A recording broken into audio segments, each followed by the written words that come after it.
like to welcome to the program Ivy Menchel. Ivy is a family wealth advisor with SageMark Consulting, a division of Lincoln Financial Advisors in New York City. She holds several professional designations, including Certified Financial Planner, Certified Divorce Financial Analyst, and the Certified Business Exit Consultant.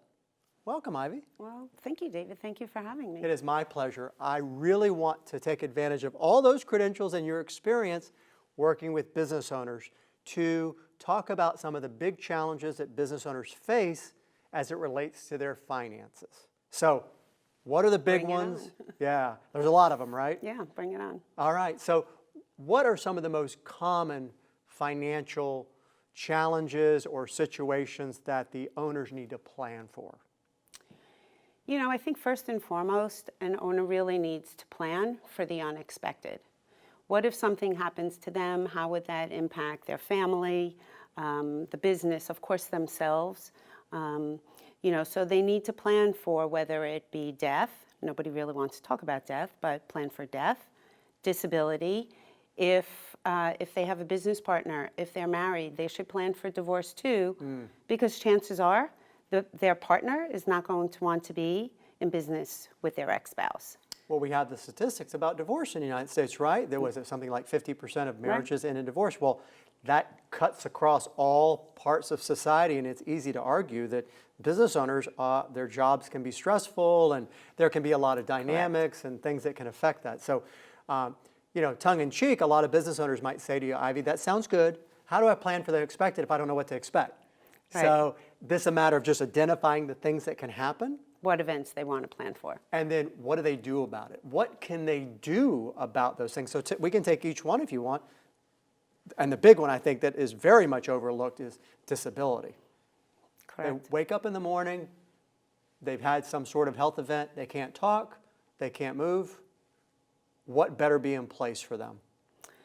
Well, so certainly disability insurance policy on the personal level to make sure that their family is taken care of, that college is paid for, that the mortgage is paid off, that perhaps there are some business loans.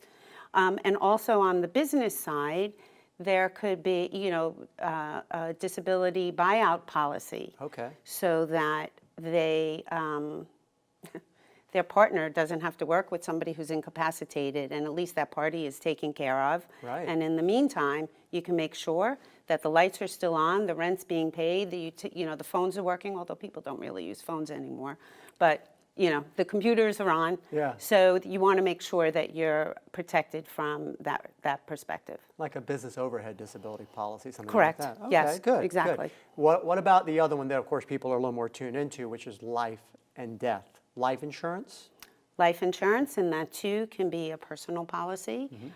It can also be through the business. What if the business owner, isn't around? How will the business survive? Yeah. So you need a policy in place for perhaps the partner to pay out to the beneficiaries, the widow, and also make sure that some proceeds actually come into the business to take care of the business as well, because the loss of that person will be huge to the business. They're a key man or key person, so we need key person insurance. Yes, good, very good. So we've got a lot of issues they need to plan for, and of course, a lot of this I know with your exit planning. One of the things that business owners need to be thinking about is how do they make themselves more replaceable? In terms of planning for the business and having people do the work, and they more and more every year become more of an owner and less of a doer, if you will. Correct. So having these insurances and having a plan in place obviously goes a long way, right? Right. It's critical to make sure that they, as well as the business, is protected from these risks. What would you say to a business owner who says, that sounds good, Ivy. You're right. You sold me. I agree. I don't know how we're going to pay for that. How do we pay for a disability policy or a life insurance? We're trying to do this, we're trying to do that. We've got marketing plans, we've got new equipment, and I'm sure you've heard this. I don't know how we're going to pay for that. Well, so, you need to take a look at the financials of the business. Maybe there are some creative ways to, have the business Pay create for it more and fund it?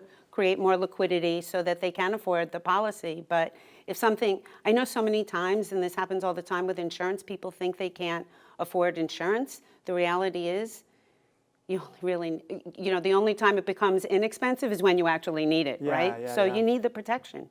Yeah. So maybe dial back your marketing plans or that a piece of equipment and Correct. protect the piece of equipment that is The most important piece of the most equipment. important piece. Well, you mentioned liquidity. One of the things, of course, I know you deal with a lot working with business owners is the fact that their largest asset is often the business. So what do we tell the business owner or owners that a lot of their net worth is tied up in the business? How do they diversify themselves and become more liquid? Well, I mean, it's a huge issue, right? I mean, it's not uncommon for 90% of the business owner's net worth to be tied up in the business.